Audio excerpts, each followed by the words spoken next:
Welcome back to another episode of Demand Gen Chat. I'm your host, Tara Robertson, and I have a fun topic for you today. We're talking all things account based marketing. So I have a special guest, Corrina Owens. Corrina is the Senior ABM Manager Enterprise at Gong. If you're in B2B, you definitely know Gong.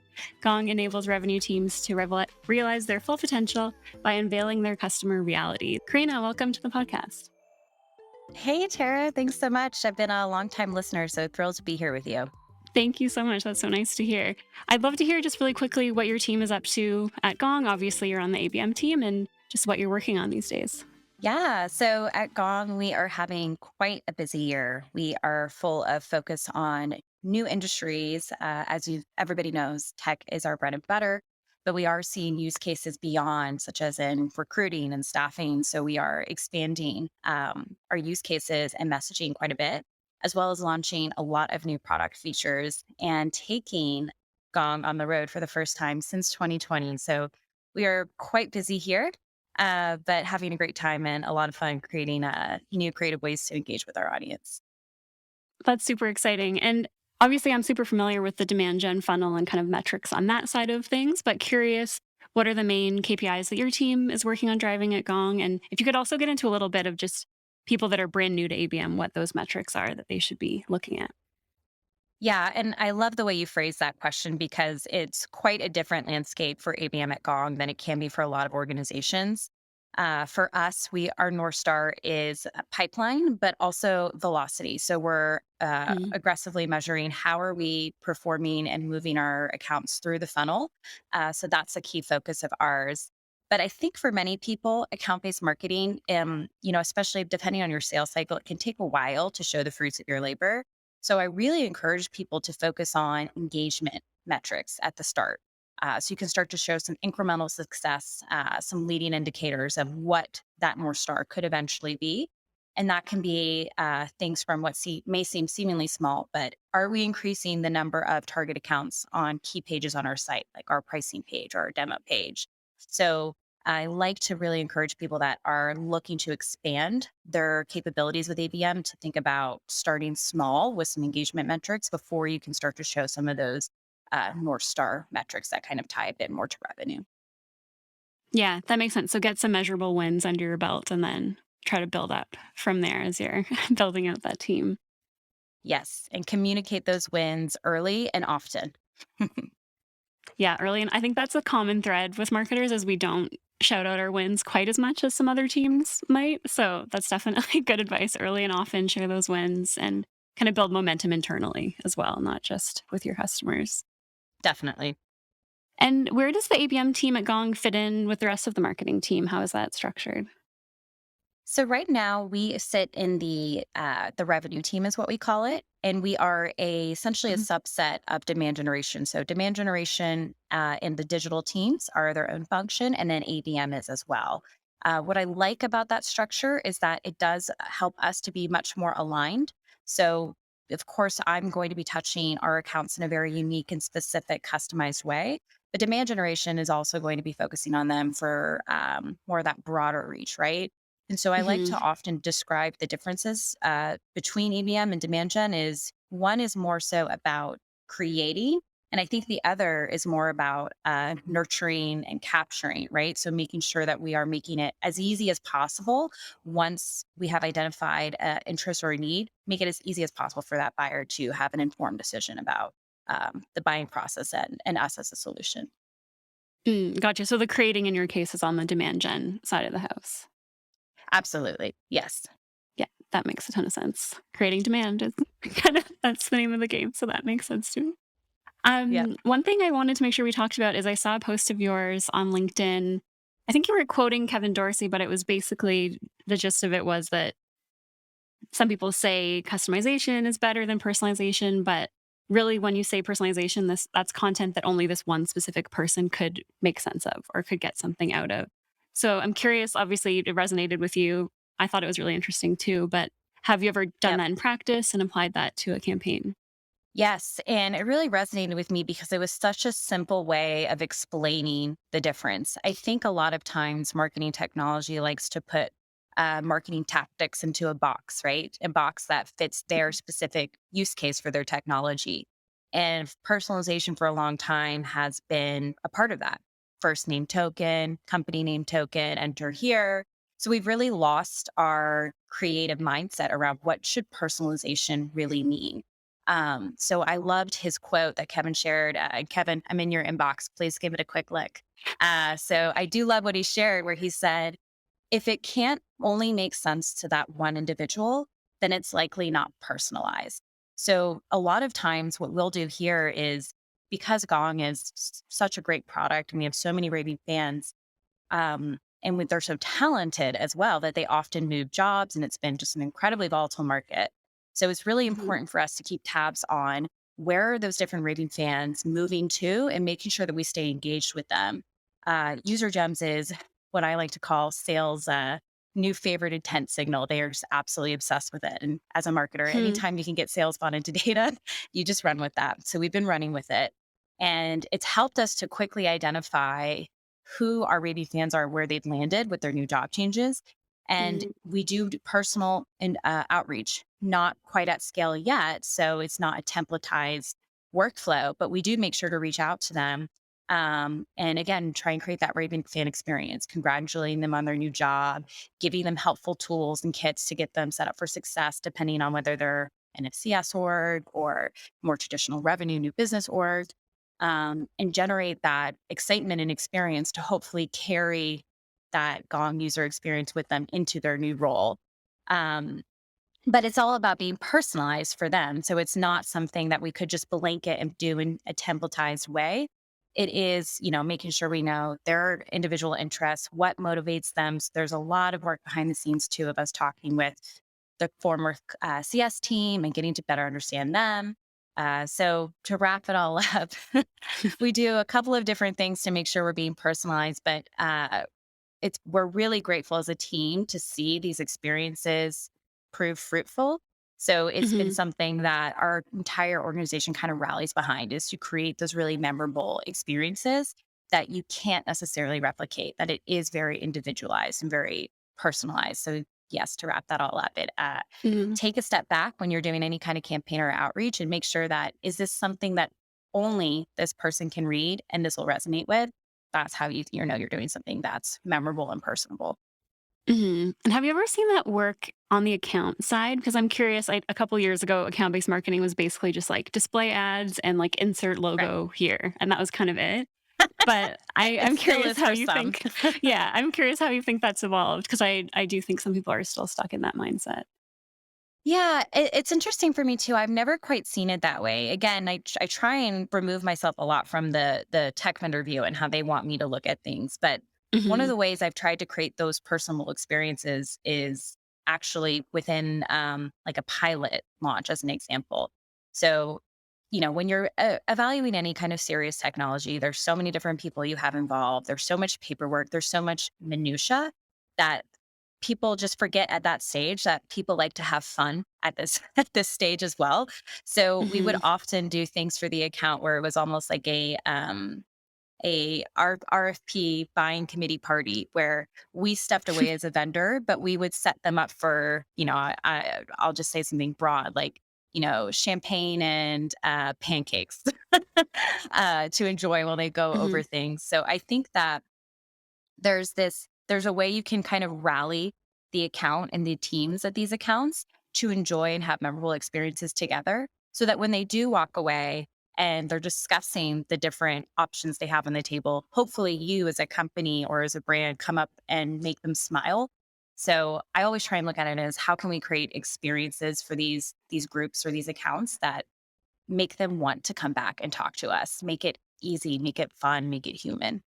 Mhm. I love that idea. If that you have an hour block to review a contract or review an RFP, make it fun. Nobody Yeah. really wants to be in that room anyway. So maybe if you bring some Yep. champagne or send them breakfast, that's a great way to wrap it up into a nice experience.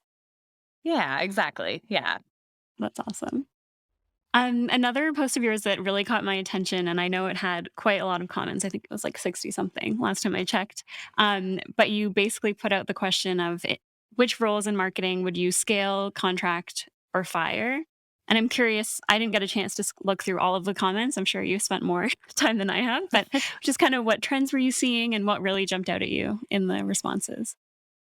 Yeah, I love how LinkedIn is becoming more of a place where we can again engage in a fun way and in a more Hmm. human way. And a lot of times these posts that are, I do a fill in the blank. Blank is XYZ, and people just go nuts over it. So this was another one of those where I Hmm. loved to see the responses we got back. And there was quite a few themes in there for the fire, which obviously is more of the divisive part of that question. um, the overwhelmingly theme was fire SEO. And I think that kind of makes sense and rings true with a lot of trends that we're seeing in marketing today, which is stop building content that's designed just to, get ranked number one, right? Build content in an Hmm. individualized and personal way that's going to attract that one person at that right time. So it's interesting to see that these trends that were huge, even just 5 years ago, SEO was still a big topic. People were still building, pillar content strategies all around just Hmm. ranking number one on Google. And now today, that's like the number one thing that most marketers are saying they would no longer like to focus on or put budget towards. So it's interesting to see how just what was really hot and in one day in marketing is just completely the opposite sign and thrown out the next day. Yeah, I think it's interesting that you brought up SEO too, because it's almost the opposite of what we were just talking about of super personalized for that one person. It's the like complete other end of the spectrum, right? So I think that is just part of that pendulum kind of, like you said, it swings either way pretty wildly, depending on just what the hot trend that it is that year, that month, and also just kind of what vendors are selling realistically. People are pushing different agendas. And Exactly. Yeah, and I think that that's why I do caution people to take everything with a grain of salt.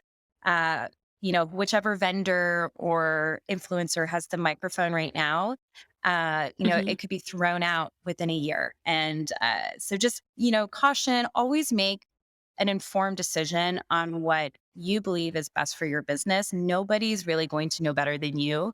So keep your ears, glued to the ground, pay attention to trends and themes, and be open to new ideas and ways of doing things. But I do caution anybody from ever hyping on trends too much to where they start to have absolutes about what is the correct way to do marketing. Mhm. Yeah, I think only you know your audience, or you should know your audience better than some influencer on LinkedIn. So you hopefully can take that with a grain of salt and apply the best practices that you're learning from a bunch of different places. Sort Yes. of on that topic, we were talking earlier. You're pretty active on LinkedIn. I know a lot of your posts, like you said, get a ton of engagement. I'm kind of dipping my toes. I'm not the most active, but trying to get there. So I'm curious, just what is getting you excited about LinkedIn these days? And kind of on the other end, what are you kind of getting a little bit turned off with on LinkedIn and maybe would like to see less of?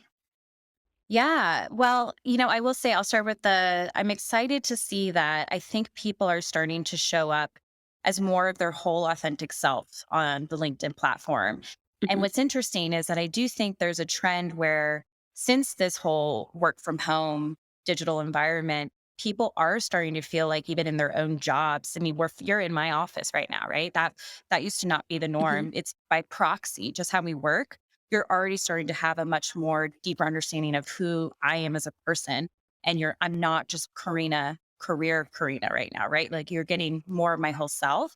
And since LinkedIn is really that digital, workspace, that's also the trend we're seeing on that platform too. So I'm loving that because people are complex and we shouldn't have to just present ourselves in one way just because we're working.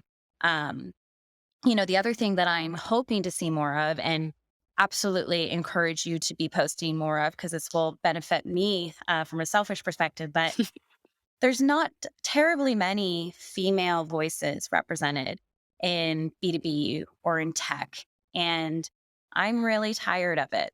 And one of the reasons why I push myself to post and engage on this platform as much as I do is because I want to see other females have that opportunity as well. I think that we have so much value to add. I think that enough is kind of enough with us not having the same opportunities or the same platforms. And so what I would love to see more of is just more diverse voices. It helps, right? It helps us to stop Hmm.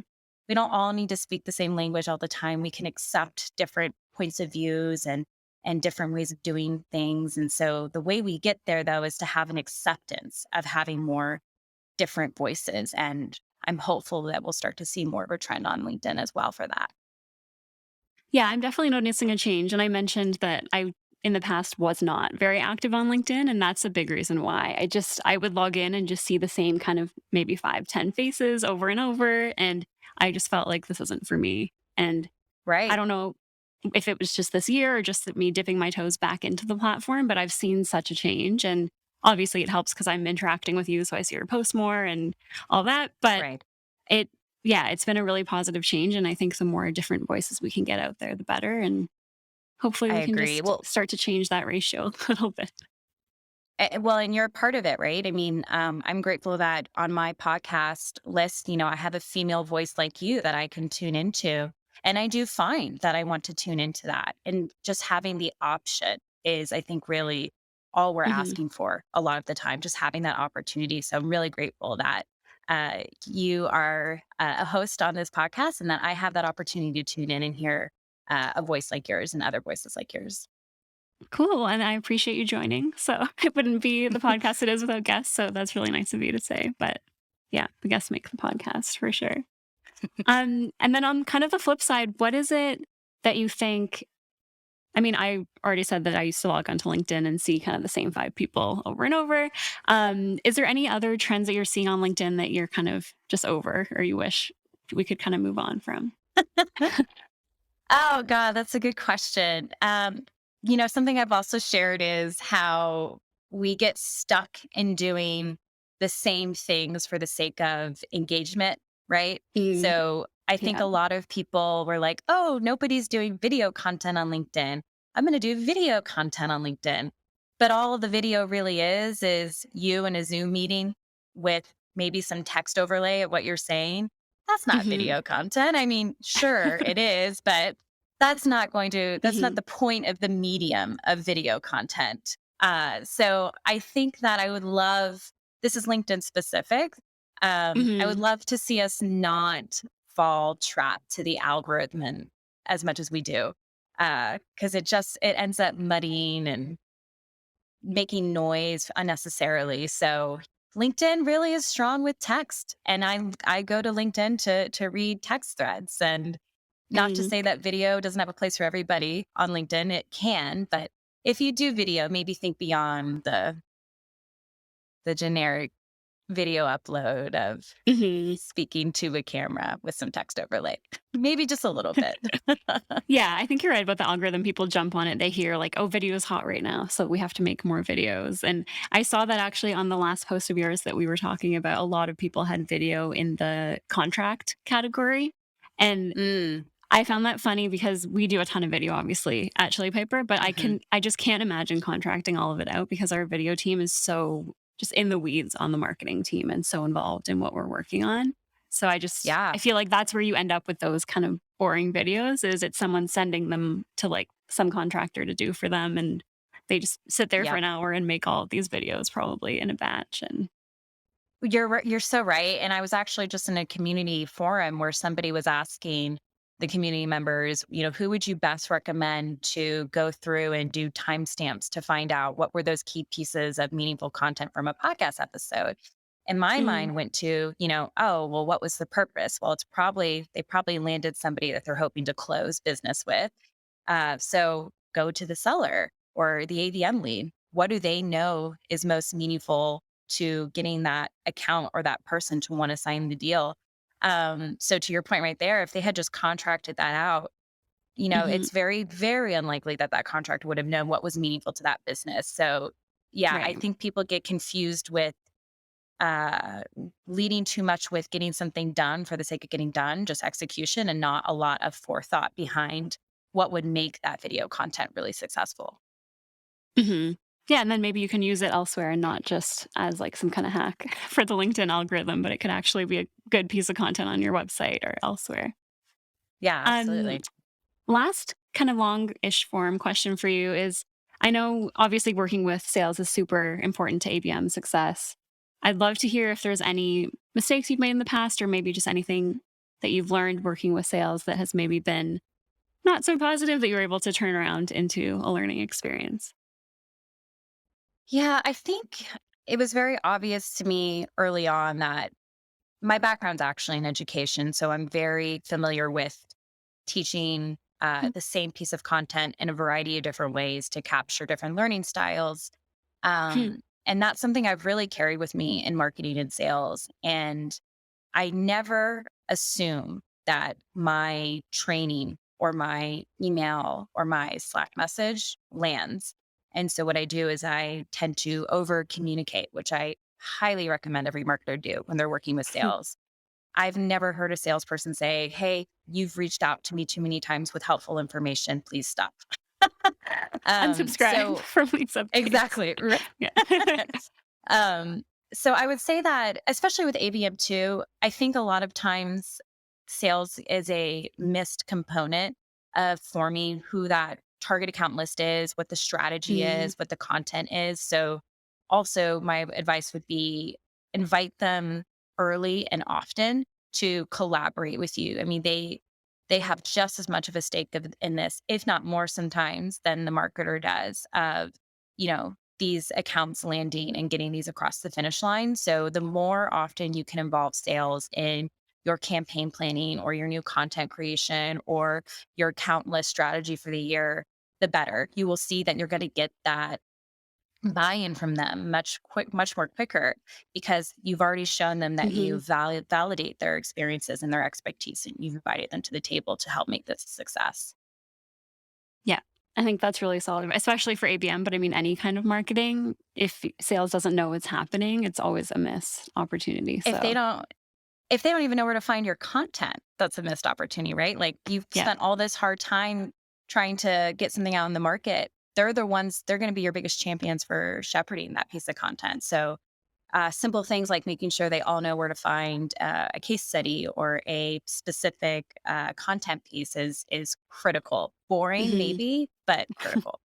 Yeah, that actually just came up the other week. A newer sales rep on the team pointed out that it took him like, I think 5 clicks to find out where our customer stories are on the website. He was just poking around, and we're going to probably rechange all of our menu on the site and put customers just front and center because it was so hard to find before. What a But we're good just so piece of close advice, to it, too. right?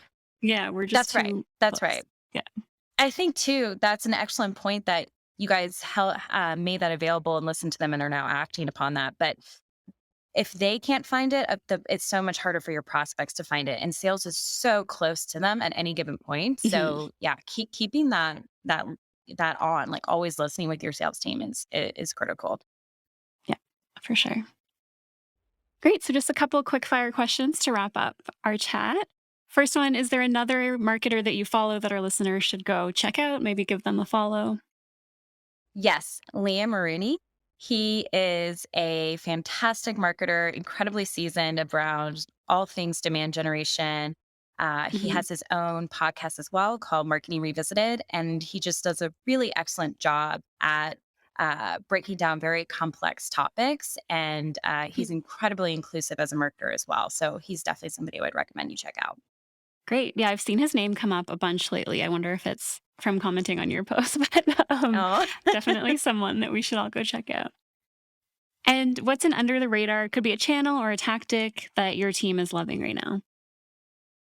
yeah, so I do think that that user gems data signal is a really big one. I even hesitate to share it out because it's somewhat of a best kept secret, I feel like right now.